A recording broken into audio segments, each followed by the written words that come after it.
A tsunami doesn't resemble a wave in the traditional sense.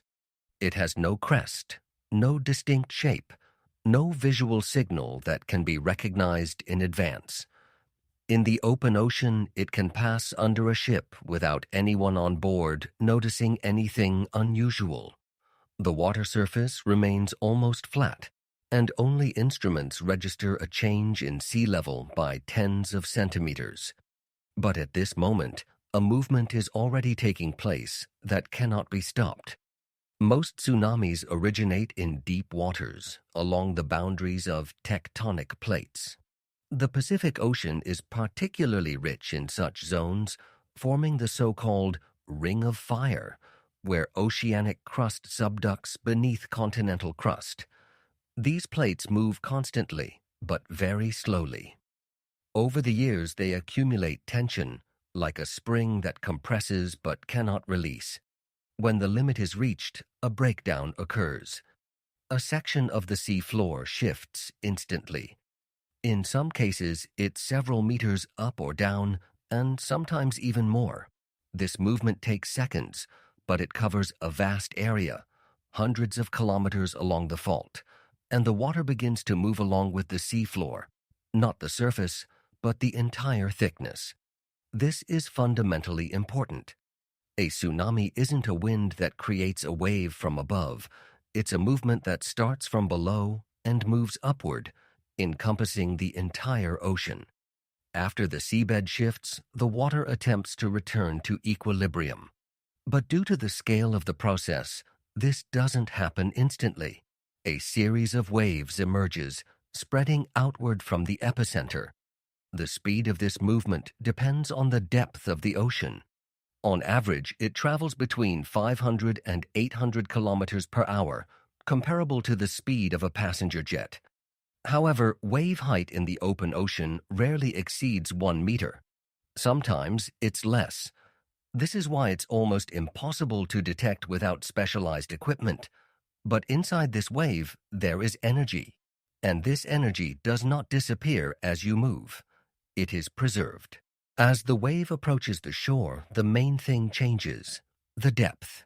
The ocean becomes shallower, and the water can no longer move freely downward. The energy that was distributed throughout the entire ocean begins to concentrate. The speed decreases, but the height increases. This is where the transformation takes place. What was an almost imperceptible movement in the open ocean turns into a mass of water near the shore, rising and moving forward. This isn't an instantaneous process. It can appear as a gradual rise in water level, which then accelerates.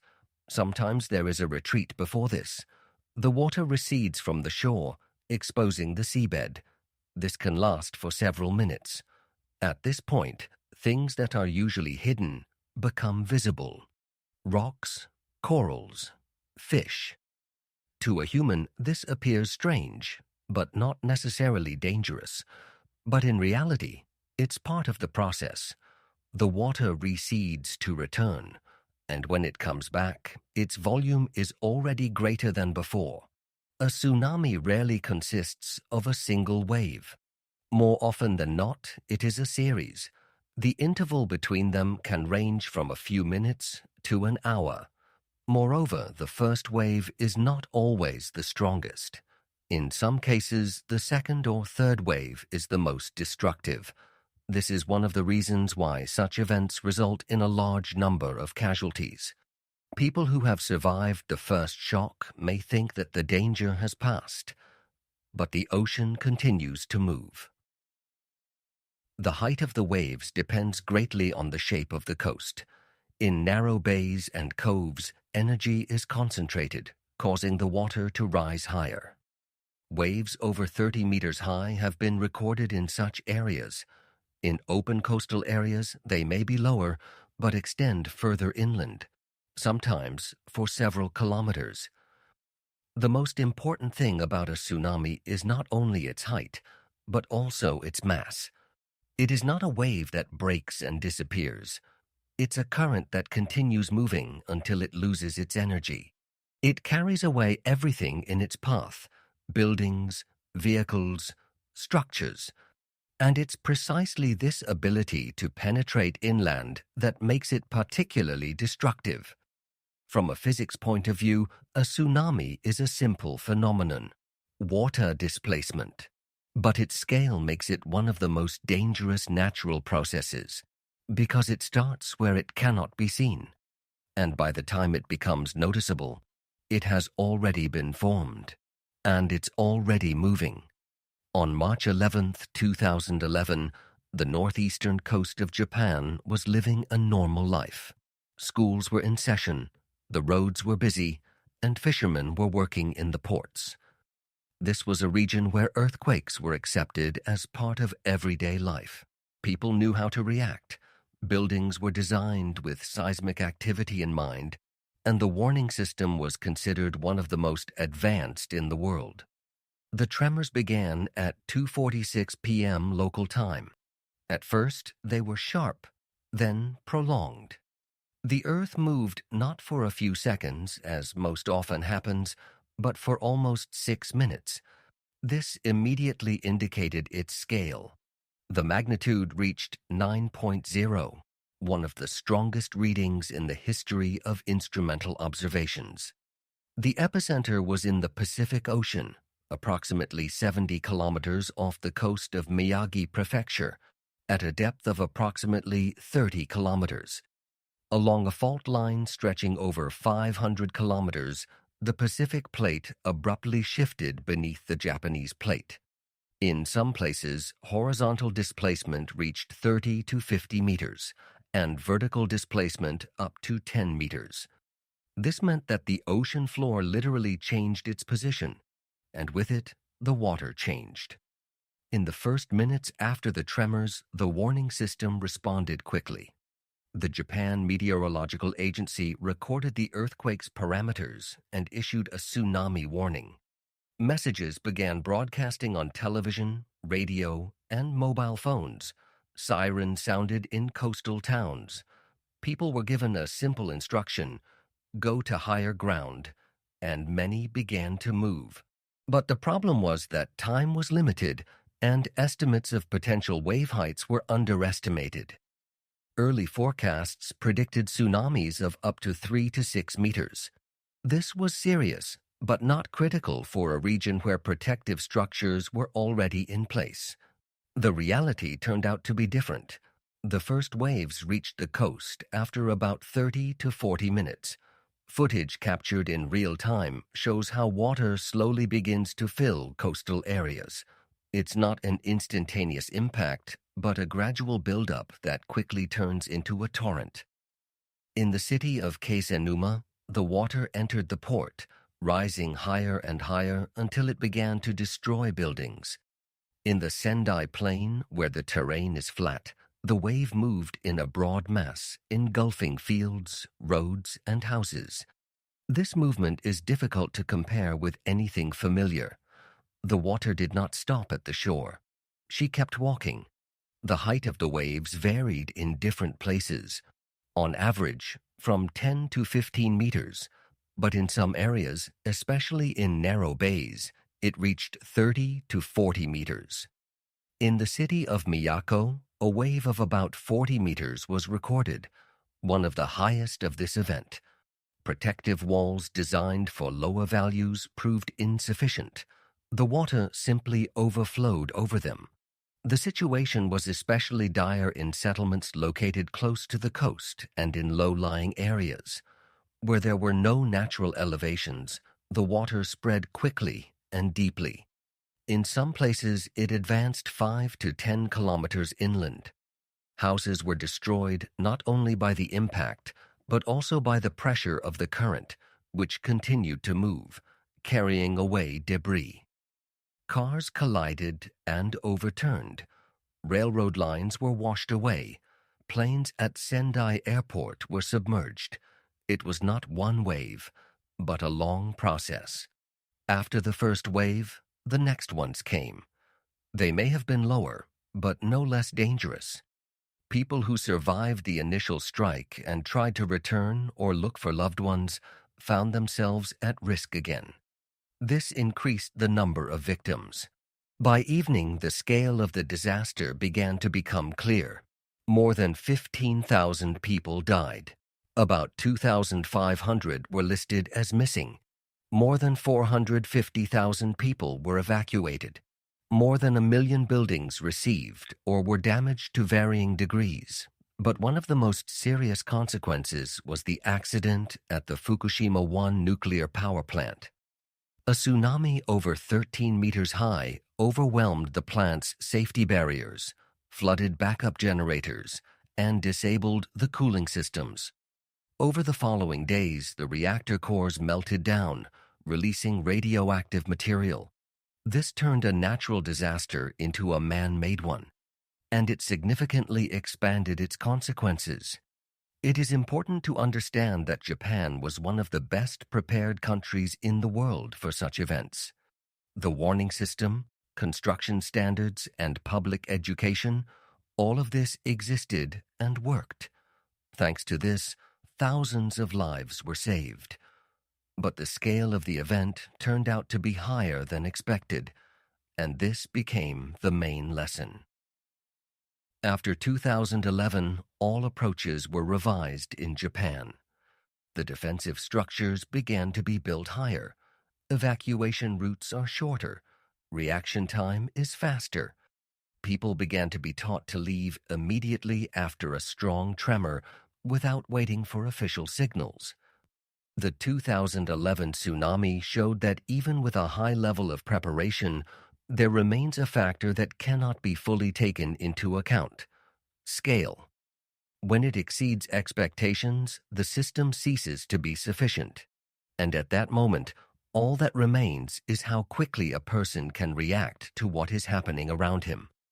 On May 22, 1960, southern Chile experienced an earthquake that remains the most powerful ever recorded. Its magnitude was 9.5. The tremors were felt across a vast area, and the fault zone itself stretched for more than 1,000 kilometers along the coast. This was not one short event. The strong tremors lasted for about 10 minutes, and a series of aftershocks continued for several more days. During this time, vast tracts of land and ocean floor shifted.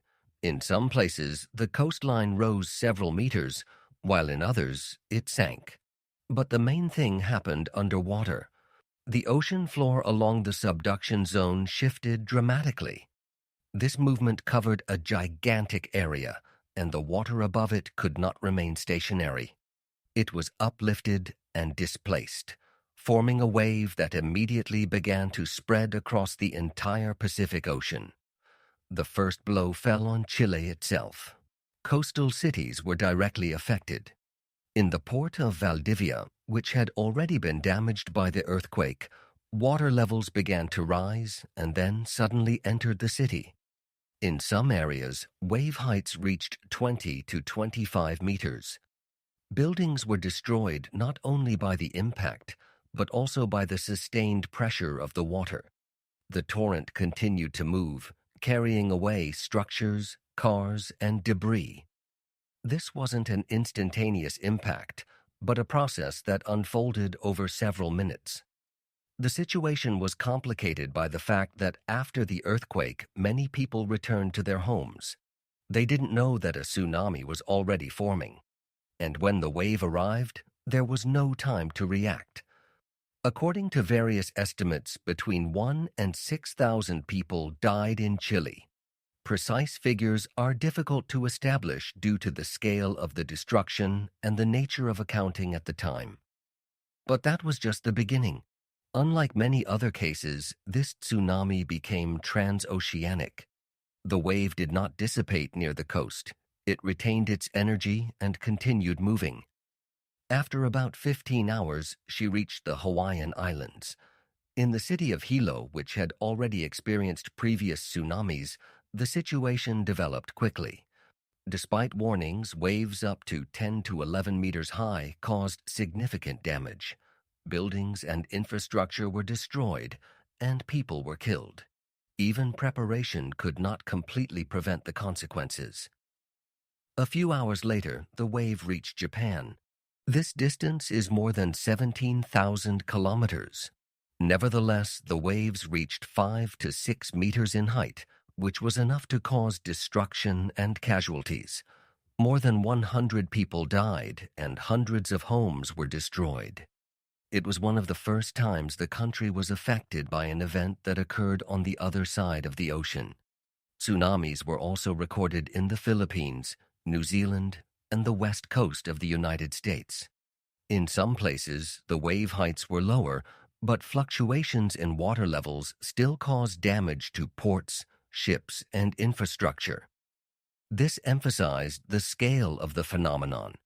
The ocean acted as a single system. From a physics point of view, this event revealed an important detail. If the seafloor shift occurs over a large area, the wave can retain its energy for thousands of kilometers. It doesn't die out immediately like normal waves. Its length and depth make it stable, and this is what allows her to pass through an entire ocean. Since 1960, the approach to studying tsunamis has changed. The Pacific Tsunami Warning Center was established. International data exchange began to develop. The first models for predicting wave propagation began to emerge, but even so, there remained a limitation. A warning only works when there is time. The Chilean tsunami showed that the ocean has no boundaries. An event in one region can affect dozens of countries. This is not a localized disaster. It is a process that covers the entire basin. And once it starts, it's impossible to stop. One can only watch as energy released in one place travels through thousands of kilometers of water and reaches the shore where no one expects it.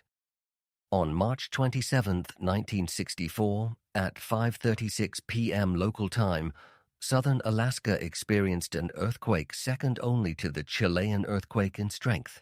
Its magnitude was 9.2. The tremors were felt across a vast area, but the most significant aspect of this event was not just its power, but how the ocean responded. The earthquake lasted about 4.5 minutes. This is an extremely long time for such events.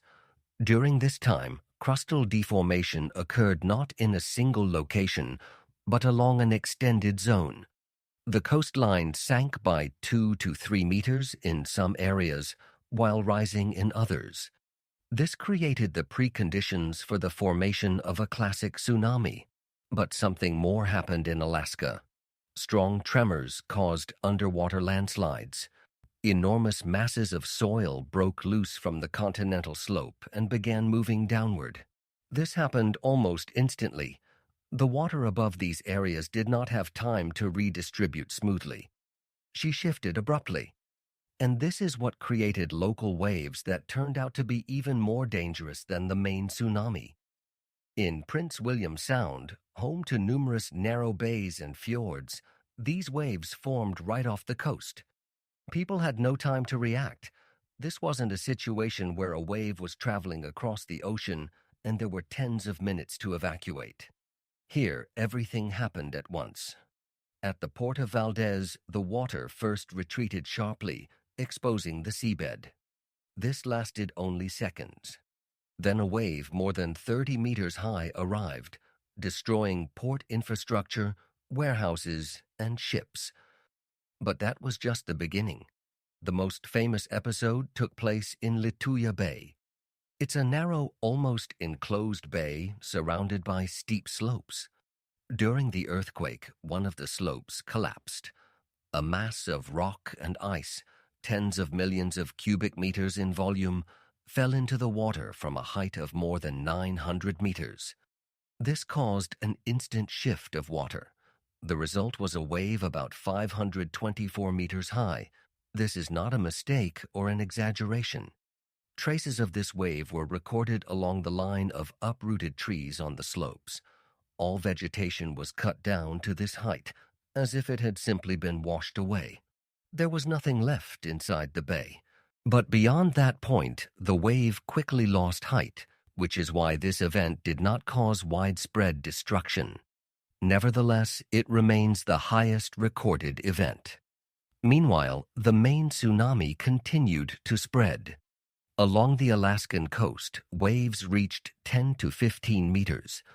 Coastal towns were destroyed, roads, bridges, and infrastructure were damaged. Some areas were completely flooded. Then the wave went out into the open ocean. A few hours later, it reached the west coast of the United States. Destruction and loss of life were reported in California and Oregon. In Hawaii, in the city of Hilo, waves reached 6 to 9 meters. This again showed that even a local event can have transoceanic consequences. The total death toll was about 130 people. For an event of this magnitude, this is a relatively small number. This is due to the region's low population density and the fact that many areas were located far from major cities. But the nature of the destruction was unique. Alaska in 1964 showed that tsunamis can form as more than just a single wave traveling across the ocean. It can be a complex system consisting of different processes: underwater landslides, local displacements, and classical distribution. All these factors can act simultaneously. This event became one of the key ones in the study of tsunamis. After him, scientists began to pay more attention not only to earthquakes, but also to secondary processes, landslides, collapses, local effects, because they are the ones who can create the most dangerous scenarios. The main conclusion was simple: the wave does not always come from far away. Sometimes it appears right next to you, and in this case, there is no time at all. On December 26, 2004, an earthquake occurred off the west coast of Sumatra that changed the understanding of the scale of such disasters. Its magnitude ranged from 9.1 to 9.3. The fault stretched for over 1,200 kilometers, one of the longest ruptures ever recorded. The displacement of the bottom occurred in stages, but very quickly. Within minutes, huge swaths of ocean crust rose and fell, creating a series of waves that began to spread throughout the Indian Ocean. It was here that one of the most dangerous features of the tsunami manifested itself. It may not be noticed. Unlike Japan, the Indian Ocean lacked a comprehensive warning system at the time. There was no unified sensor network, no established information transmission protocols. Even if data was recorded, it didn't reach people in a timely manner. Millions of people on the coasts did not receive a single signal. It was an ordinary day. The beaches were filled with tourists. Fishermen were out at sea. Children played in the water. And when the ocean began to behave strangely, it wasn't perceived as a threat. In some places, the water receded sharply. The shoreline was exposed for tens and hundreds of meters. The fish remained on the sand. People came closer, collected them, and photographed the scene. It looked unusual, but not dangerous. Several minutes passed, and the water returned. Aceh province in northern Sumatra, the impact was almost instantaneous. The height of the waves reached 25 to 30 meters. Cities were devastated. Water moved at incredible speed, destroying buildings, washing away roads, and carrying away people. In some areas, nothing remained of settlements. It was total destruction. But the tsunami did not stop. It spread throughout the ocean. A few hours later, the waves reached Thailand. People were on the beaches at resorts like Phuket and Khao Lak. There was no warning. Waves up to 10 meters high covered the coast. Hotels, restaurants, and infrastructure were destroyed. People didn't realize what was happening until the water was already moving through the streets. One of the most tragic episodes took place in Sri Lanka. A passenger train traveling along the coast found itself in the path of a wave. The water covered the train, capsized it, and carried it away. More than 1,000 people died. It is one of the worst railway disasters in history. In India, on the Andaman and Nicobar Islands, as well as on the East Coast, the waves also caused widespread destruction. In some areas, water penetrated far inland, destroying villages and infrastructure. Even more than 5,000 kilometers away in East Africa, the impact was felt. In Somalia and Kenya, waves reached several meters, devastating coastal areas. This emphasized the scale of the event. The total death toll has exceeded 230,000.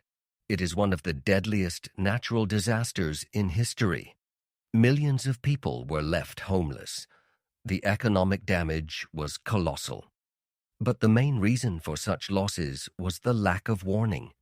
People didn't know, and they couldn't know.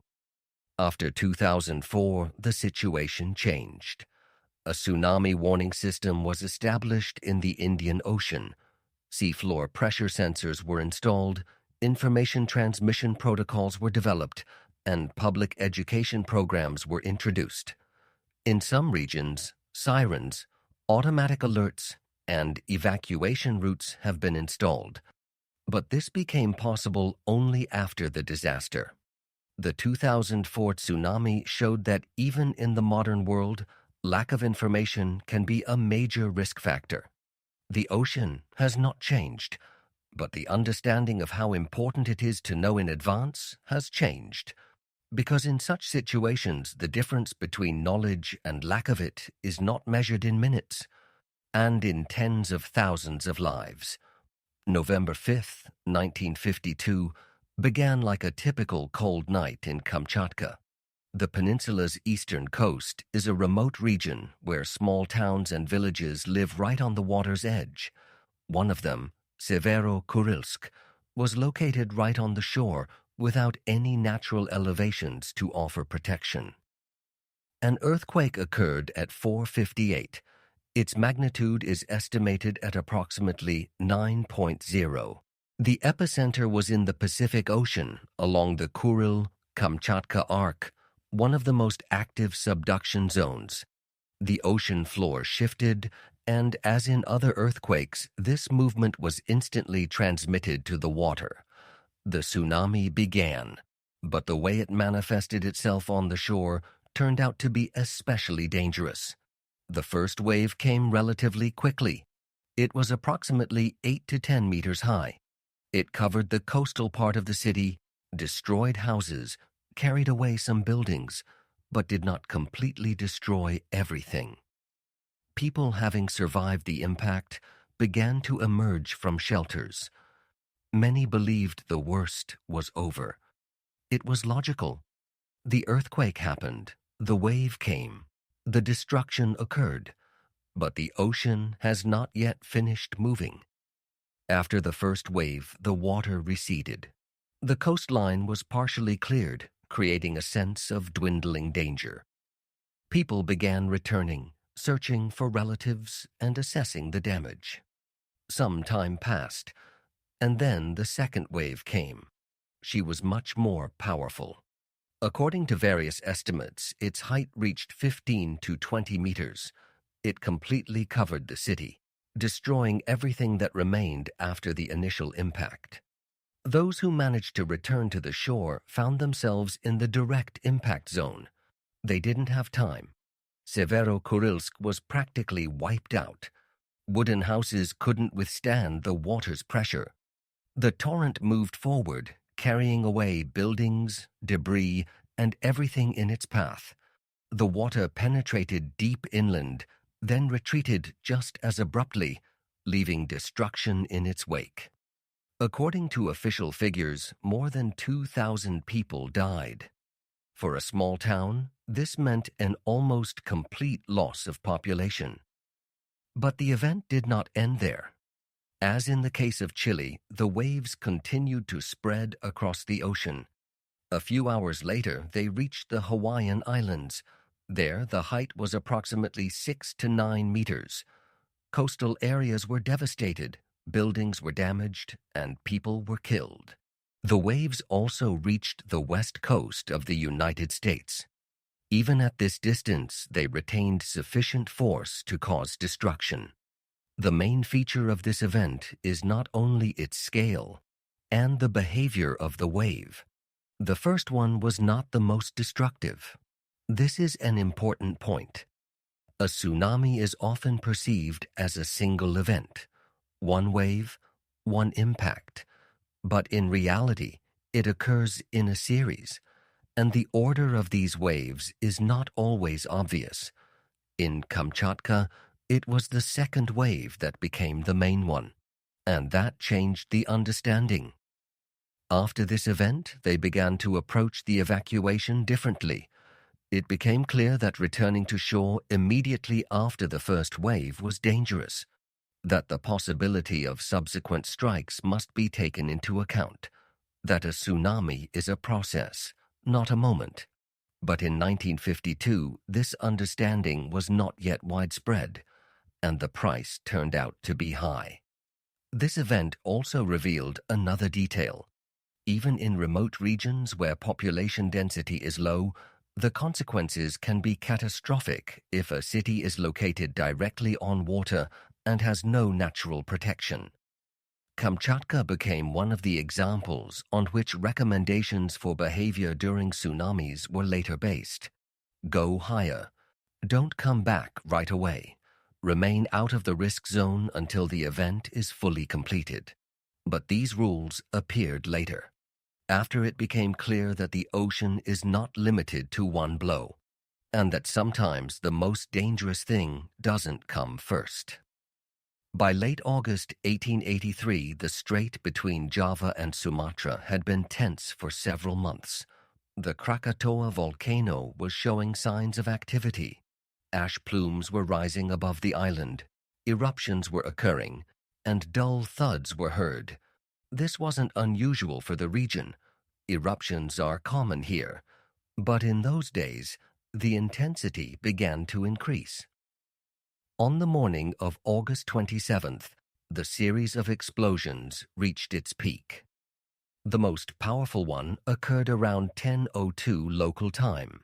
It was so powerful that the sound was heard thousands of kilometers away, in Australia, and even on the island of Rodrigues in the Indian Ocean. The air pressure from the shock wave was recorded by barometers around the world, but the main thing was not happening in the air and in the water. The volcano began to collapse. A huge portion of the island collapsed into the ocean. This wasn't a gradual process. In a matter of minutes, gigantic masses of rock fell into the water. This caused an instantaneous shift in the water, abrupt, powerful, with no intermediate stages. Waves began to form immediately, and unlike earthquakes, where the tsunami accelerates as it approaches the shore, here the wave was high from the very beginning. In coastal areas, the height reached 30 to 40 meters. The coasts of Java and Sumatra were in the direct impact zone. Towns and villages along the strait were devastated. The water came quickly, without warning. It wasn't an earthquake, after which one might expect a wave. People heard explosions and saw ash, but they didn't connect it to the movement of the ocean. When the wave arrived, there was no time to react. Some settlements were washed away completely. The water carried away houses, people, and everything in its path.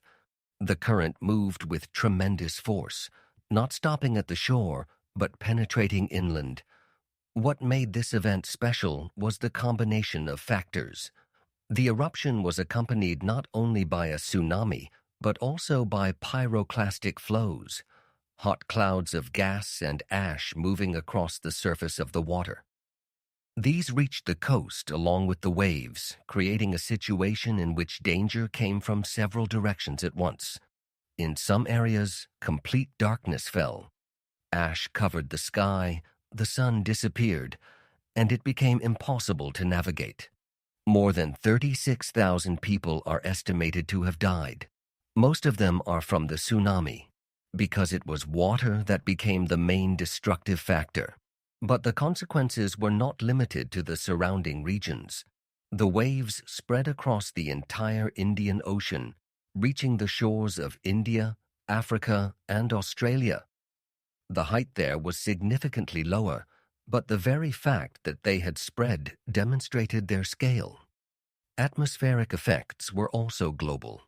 Ash and particles ejected into the atmosphere caused unusual sunsets around the world.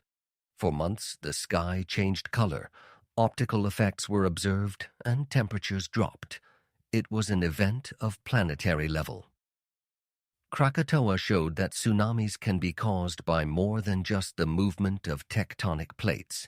Any sudden movement of water, a collapse, an explosion, a landslide, can create a wave.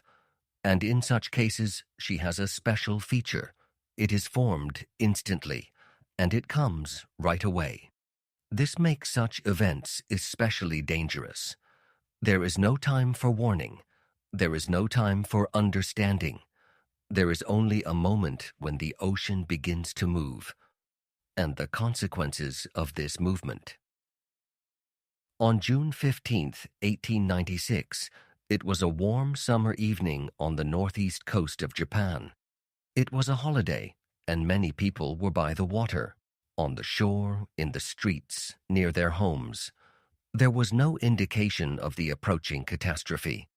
An earthquake occurred, but it was hardly felt. The tremors were weak. They didn't destroy buildings, didn't cause panic, or force people to flee their homes. In a region where earthquakes are common, it seemed like just another ordinary event. And that's what caused what happened next. A rupture occurred underwater that was different from the usual scenarios. The seafloor displacement was slow compared to typical earthquakes. It didn't cause strong surface vibrations, but it did displace a huge volume of water. A tsunami has formed, and it headed towards the shore. No obvious signal. About half an hour passed, and then the waves started to come to the coast. At first, there were minor changes in the water level. Then, a sharp rise. In some places, the height reached 30 to 38 meters. This was far beyond anything the locals had ever encountered before. The coastal villages were left defenseless. Wooden houses collapsed under the pressure of the water. The current moved forward, carrying away everything in its path. People near the shore had no time to evacuate. The situation was made worse by the time of day. The event took place in the evening. The lighting was dim. It was difficult to navigate what was happening. The total death toll has exceeded 22,000. It is one of the deadliest tsunamis in Japanese history, and one of the most dangerous by its nature, because it didn't give any warning. This case was called the tsunami without an earthquake. There was an earthquake, but it was not perceived as a threat, and this became the key factor. After this event, Japan began to take a different approach to weak tremors off the coast. It has become clear that even a minor earthquake can be associated with the formation of a tsunami. But at that moment, this knowledge was absent.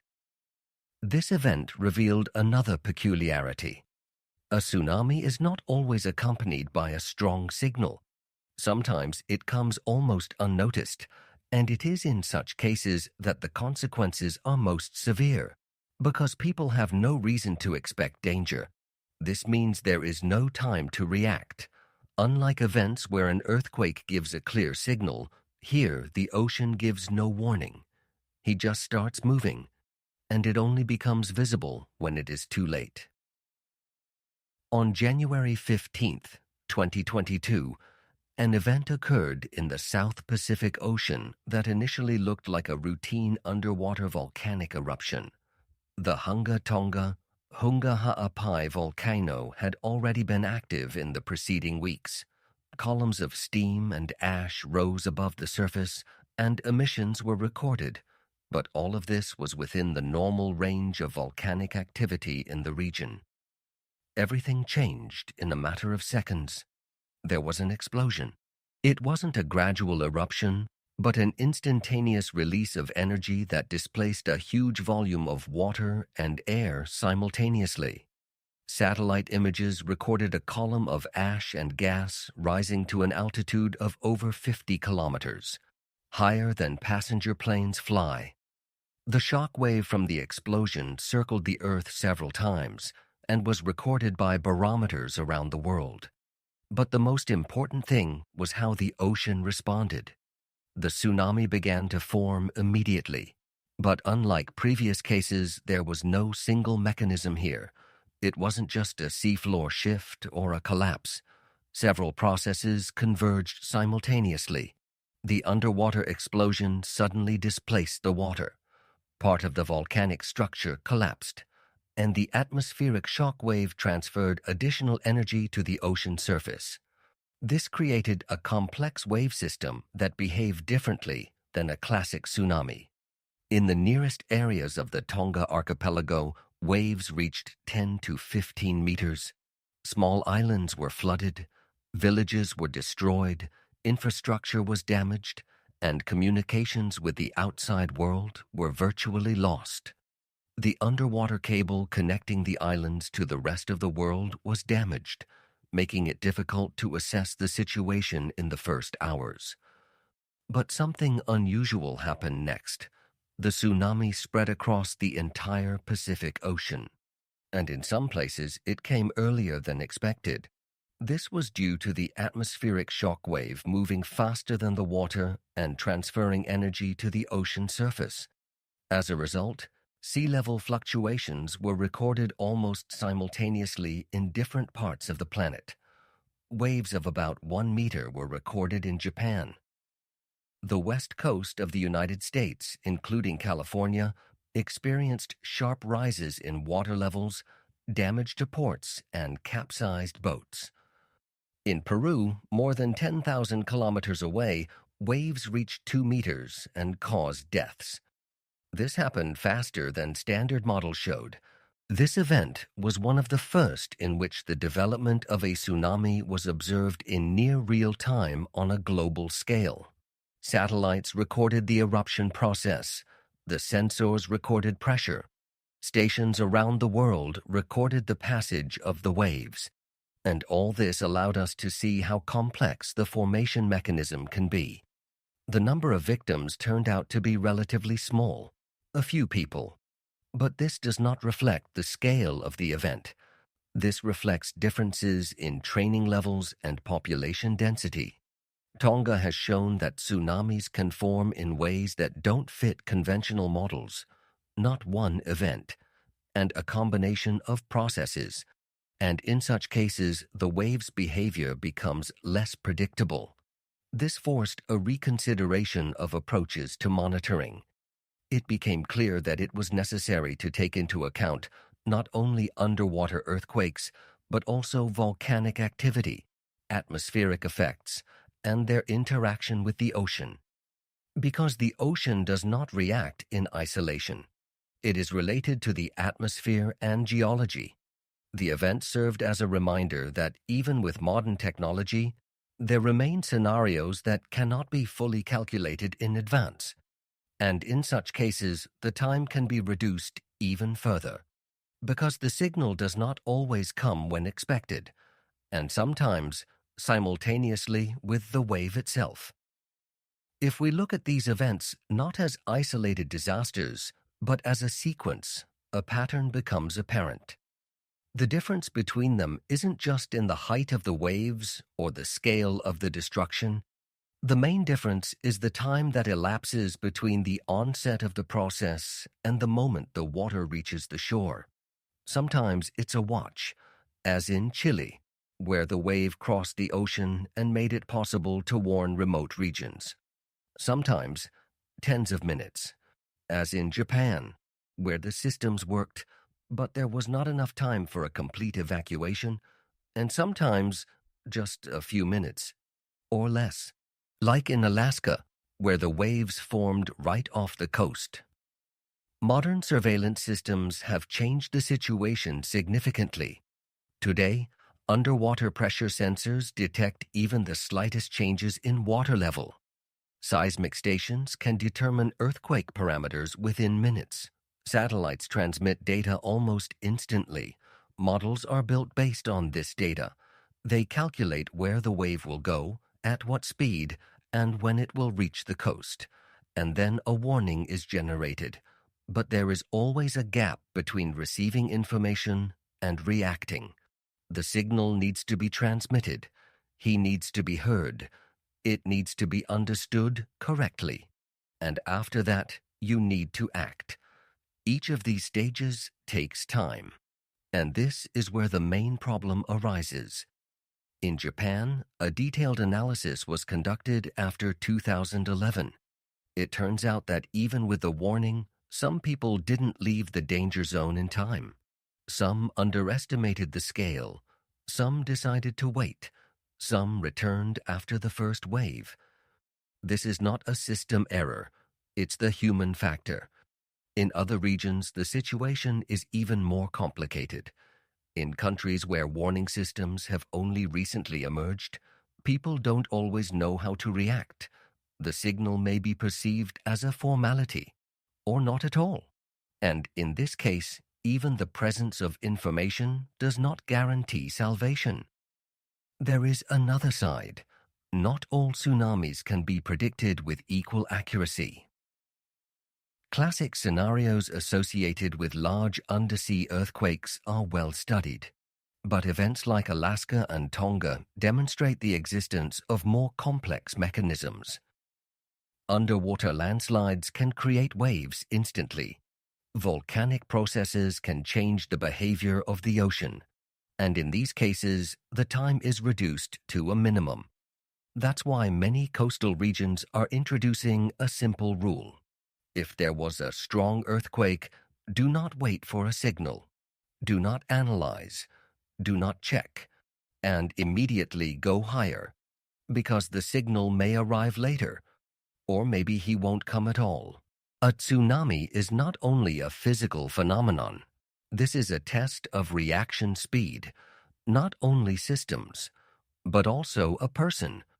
All the events considered show that the outcome depends not only on the strength of the wave, and it depends on how much time there is before her arrival, and how this time is used. Sometimes it's enough, sometimes no. And it is this difference that determines the scale of the consequences. Because the ocean moves according to its own laws, a person can only try to make it in time. After the wave recedes, the ocean becomes calm again. The surface levels out, the water recedes, and at first glance, everything seems to return to its previous state. But this is only a superficial impression. A different space remains on the shore, changed, destroyed, unlike what was before. A tsunami does not end when it hits. It continues in the aftermath. Destroyed cities, washed out roads, altered coastlines. In some places, the water literally reshapes the landscape, eroding landmasses and transporting tons of sand and debris. Ports that took decades to build are destroyed in minutes. But the main thing is not the infrastructure. The main thing is people. Each of these events leaves behind experiences that change attitudes toward the ocean. After Chile, international warning systems began to be established. After Alaska, attention was paid to underwater landslides. After the Indian Ocean, global monitoring networks were established. After Japan, protection and evacuation standards were revised. Every disaster adds understanding, but none of them give complete control. The ocean remains a system that operates according to its own laws. It doesn't become safer once it's studied. It becomes more understandable, and that distinction is important. Understanding buys time, but it doesn't negate the process itself. The tsunami will happen again, not because something went wrong, because that's how the planet is designed. There is one detail that unites all these events.